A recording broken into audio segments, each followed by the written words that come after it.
ঘটনা, ভালো লাগলে অবশ্যই পড়ে শোনাবেন। ঘটনাটি ঘটেছে আজ থেকে প্রায় 7 বছর আগে, রমজান মাসে।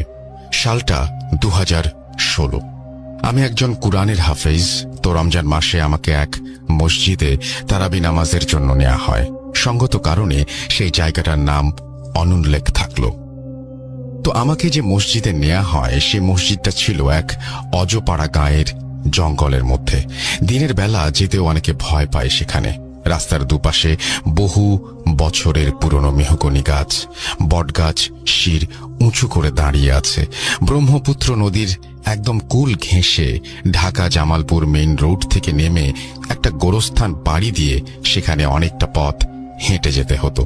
বলে রাখা ভালো, মসজিদটার কাছেই একটা কোরিয়ান ট্রেনিং সেন্টার ছিল, যেটা 2011 সালে অজানা কিছু সঙ্গত কারণে বন্ধ হয়ে গিয়েছিল।